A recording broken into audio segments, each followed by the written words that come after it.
নমস্কার, আমি চৈতালি। আর আপনারা শুনছেন আলোর গল্পের আসর। আলোর গল্পের আসরে আমি পাঠ করছি সাহিত্যিক নারায়ণ গঙ্গোপাধ্যায় রচিত টেনিদা সমগ্র 6 নম্বর গল্প, রোমাঞ্চকর রাত। সেই ভয়ঙ্কর হাসির শব্দটা যখন থামলো, তখনও মনে হতে লাগলো ঝন্টি পাহাড়ির ডাক বাংলোটা ভয়ে একটানা কেঁপে চলেছে। আমি বিদ্যুৎ বেগে আবার চাদরের তলায় ঢুকে পড়েছি।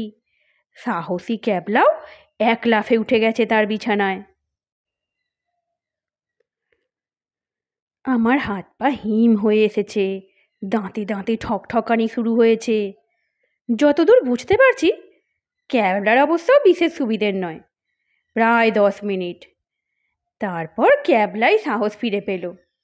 শুকনো গলায় বললে, ব্যাপার কি রে পেলা? চাদরের তলা থেকে আমি বললাম,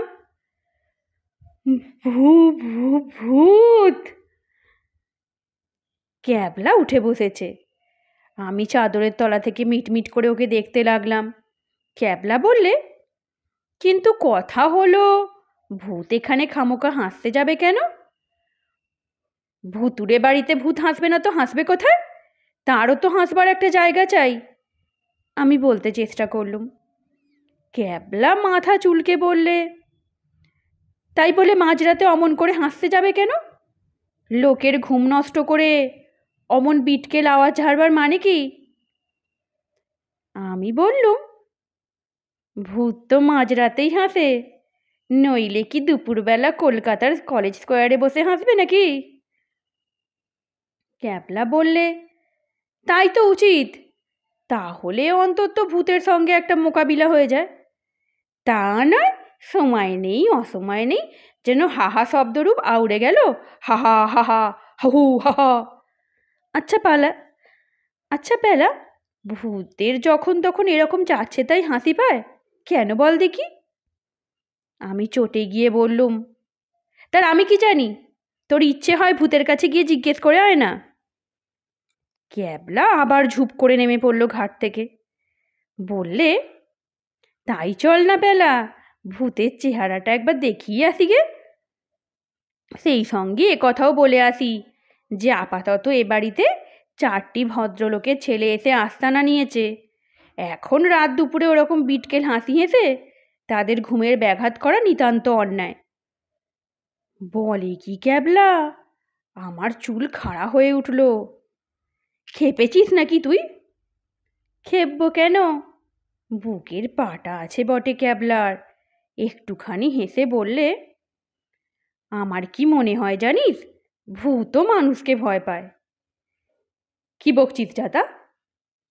ভয় পায় না তো কি, নইলে কলকাতায় ভূত আসে না কেন? দিনের বেলায় তাদের ভুতুড়ে টিকির একটা চুলও দেখা যায় না কেন? বাইরে বসে বসে হাসে কেন? ঘরে ঢুকতে ভূতের সাহস নেই কেন?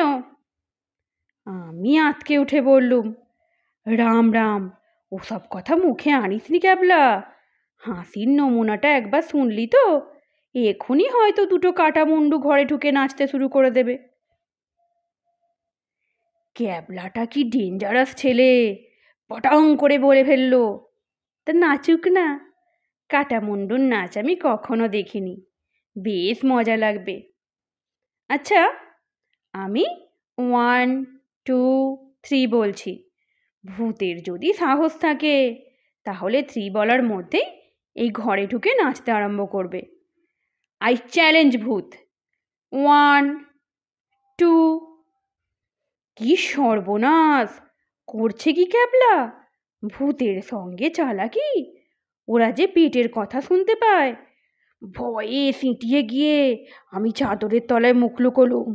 এবার এলো, নির্ঘাত এলো। ক্যাবলা বললে, 3। চাদরের তলায় আমি পাথর হয়ে পড়ে আছি, একেবারে নট নরণচরণ ঠকাস মার্বেল। এক্ষুনি একটা যাচ্ছে তাই কাণ্ড হয়ে যাবে।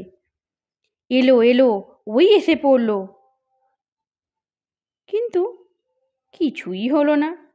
ভূতেরা ক্যাবলার মতো নাবালককে গ্রাহ্যই করল না বোধহয়। ক্যাবলা বলল, দেখলি তো, চ্যালেঞ্জ করলুম, তবু আসতে সাহস পেল না। চল এক কাজ করি, টেনিদা আর হাবুল সেনও নিশ্চয়ই জেগে গেছে এতক্ষণে, আমরা চারজনে মিলে ভূতেদের সঙ্গে দেখা করে আসি। ভয়ে আমার দম আটকে গেল। ক্যাবলা, তুই নির্ঘাত মারা যাবি। ক্যাবলা কর্ণপাত করলো না, সোজা এসে আমার হাত ধরে হ্যাঁচকা টান মারলে। ওঠ! আমি প্রাণপণে চাদর টেনে বিছানা আঁকড়ে রইলুম। কি পাগলামি হচ্ছে ক্যাবলা, যা শুয়ে পড়। ক্যাবলা নাছোড়বান্দা, ওর ঘাড়ে ভূতই চেপে বসেছে নাকি কে জানে। আমাকে হিড় হিড় করে টানতে টানতে বললে, ওঠ বলছি, ভূতে মাঝরাতে আমাদের ঘুম ভাঙিয়ে দেবে আর আমরা চুপটি করে শুয়ে যাব, সে হতেই পারে না। ওঠ, ওঠ শিগগির। এমন করে টানতে লাগলো যে চাদর বিছানা শুদ্ধু আমাকে ধপাস করে মেঝেতে ফেলে দিলে। এই ক্যাবলা, কি হচ্ছে? ক্যাবলা কোনো কথা শোনবার পাত্রই নয়, টেনে আমাকে দাঁড় করিয়ে দিলে। বললে, চল দেখি পাশের ঘরে টেনিদার হাবুল কি করছে। বলে লণ্ঠনটা তুলে নিলে। অগত্যা রাম রাম দুর্গা দুর্গা বলে আমি ক্যাবলার সঙ্গেই চললুম। ও যদি লণ্ঠন নিয়ে ঘর থেকে বেরিয়ে যায় তাহলে এক সেকেন্ডও আর আমি ঘরে থাকতে পারবো না। দাঁতে দাঁতে লেগে যাবে, অজ্ঞান হয়ে যাব, হয়তো মরেও যেতে পারি। এমনিতে তো আমার পালা জ্বরের পিলেটা থেকে থেকে কেমন গুড়গুড়িয়ে উঠছে। পাশের দরজাটা খোলাই ছিল। ওদের ঘরে ঢুকেই ক্যাবলা চেঁচিয়ে উঠল, এ কি, ওরা গেল কোথায়? তাই তো, কেউ নেই, দুটো বিছানাই খালি, না টেনি দাদা না হাবুল। অথচ দুটো ঘরের মাঝে দরজা ছাড়া আর সমস্ত জানালা দরজাই বন্ধ। আমাদের ঘরের ভেতর দিয়ে ছাড়া ওদের তো আর বেরুবার পথ নেই। ক্যাবলা বলল, গেল কোথায় বল দেখি। আমি কাঁপতে কাঁপতে বললুম, নির্ঘাত ভূতে ভ্যানিস করে দিয়েছে, এতক্ষণে ঘাড় মোটকে রক্ত খেয়ে ফেলেছে ওদের। এতক্ষণে বোধহয় ক্যাবলার খটকা লেগে গিয়েছিল। এদিক ওদিক তাকিয়ে বললে, তাই তো রে, কেমন যেন গোলমাল হয়ে যাচ্ছে সব, দুটো জলজ্যান্ত মানুষ হাওয়ায় মিলিয়ে গেল নাকি। আর ঠিক তক্ষুনি ক্যাঁক ক্যাঁক করে একটা অদ্ভুত আওয়াজ, যেন ঘরের মধ্যে সাপে ব্যাঙে ধরেছে কোথাও। ক্যাবলা চমকে একটা লাফ মারলো। একটুর জন্যে পড়তে পড়তে বেঁচে গেল হাতের লণ্ঠনটা। আর আমিও তিরিং করে একেবারে টেনিদার বিছানায় চড়ে বসলুম। আবার সেই ক্যাঁক ক্যাঁক কোঁক, নির্ঘাত ভূতের আওয়াজ। আমার পালা জ্বরের পিলেতে প্রায় ম্যালেরিয়ার কাঁপুনি শুরু হয়ে গেছে। চোখ বুজে ভাবছি এবার একটা যাচ্ছে তাই ভুতুড়ে কাণ্ড হয়ে যাবে। ঠিক সেই সময় হঠাৎ বেখাপ্পা ভাবে ক্যাবলা হা হা হা করে হেসে উঠল। চমকে তাকিয়ে দেখি লণ্ঠনটা নিয়ে হাবুলের খাটের তলায় ঝুঁকে রয়েছে ক্যাবলা। তেমনি বেয়ারা ভাবে হাসতে হাসতে বলল, দেখ প্যালা, আমাদের লিডার টেনিদা আর হাবুলের কাণ্ড। ভূতের ভয়ে ওকে জাপটে ধরে খাটের তলায় বসে আছে। বলেই ক্যাবলা দস্তুর মতো অট্টহাসি করতে শুরু করলে। খাটের তলা থেকে টেনিদা আর হাবুল গুঁড়ি মেরে বেরিয়ে এলো। দুজনেরই নাকে মুখে ধুলো আর মাকড়সার ঝুল। টেনিদার খাঁড়ার মতো নাকটা সামনের দিকে ঝুলে পড়েছে, আর হাবুল সেনের চোখ দুটো ছানা বড়ার মতো গোল গোল হয়ে প্রায় আকাশে চড়ে বসে আছে। ক্যাবলা বললে, টেনিদা, এই বীরত্ব তোমার? তুমি আমাদের দলপতি, আমাদের পটলডাঙার হিরো, গড়ের মাঠে গোড়া পিটিয়ে চ্যাম্পিয়ন। টেনিদা তখন নিজেকে সামলে নিয়েছে খানিকটা, নাক থেকে ঝুল ঝাড়তে ঝাড়তে বললে, থাম থাম, মেলা ফ্যাচ ফ্যাচ করিস নি। আমরা খাটের তলে ঢুকেছিলুম একটা মতলব নিয়ে। হাবুলের কাঁধের উপর একটা আরশোলা হাঁটছিল। হাবুল টোকা মেরে সেটাকে দূরে ছিটকে দিয়ে বললে, হা হা, আমাগো একটা মতলব আছিল। ক্যাবলা বললে, শুনি না, কেয়া মতলব সেটা, বাতাও। ক্যাবলা অনেকদিন পশ্চিমে ছিল, কথায় কথায় ওর রাষ্ট্রভাষা বেরিয়ে পড়ে দু একটা। টেনিদা তখন সাহস পেয়ে জুত করে বিছানার ওপর উঠে বসেছে।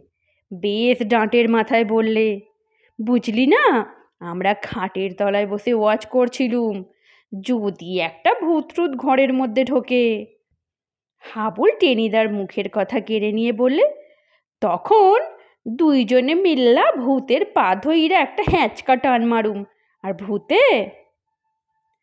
টেনিদা বললে, একদম ফ্ল্যাট। ক্যাবলা খিক খিক করে হাসতে লাগলো। টেনিদা চটে গিয়ে বললে, অমন করে হাসছিস যে ক্যাবলা, জানিস ওতে আমার ইনসাল্ট হচ্ছে। টেক কেয়ার, গুরুজনকে যদি অমন করে তুরু করবি, তাহলে চটে গিয়ে এমন একখানা মুগ্ধবোধ বসিয়ে দেব।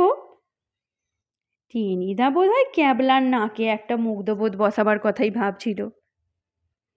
সেই সময় আবার একটা ভীষণ কাণ্ড ঘটল। পাশের জানালাটার কাঁচে ঝনঝন করে শব্দ হলো একটা। কতকগুলো ভাঙা কাঁচ ছিটকে পড়ল চারদিকে, আর সঙ্গে সঙ্গে মধ্যে সাদা বলের মতো কি একটা ঠিকরে পড়ল এসে, একেবারে ক্যাবলার পায়ের কাছে গড়িয়ে এলো। আর লণ্ঠনের আলোয় স্পষ্ট দেখলুম ওটা আর কিছু নয়, স্রেফ মরার মাথার খুলি। ওরে দাদা! আমি মেঝেতে ফ্ল্যাট হলুম সঙ্গে সঙ্গে। হাবুল আর টেনিদা বিদ্যুৎ বেগে আবার খাটের তলায় অদৃশ্য হলো। শুধু লণ্ঠন হাতে করে ক্যাবলা ঠায় দাঁড়িয়ে রইল, শুয়েও পড়ল না, বসেও পড়ল না।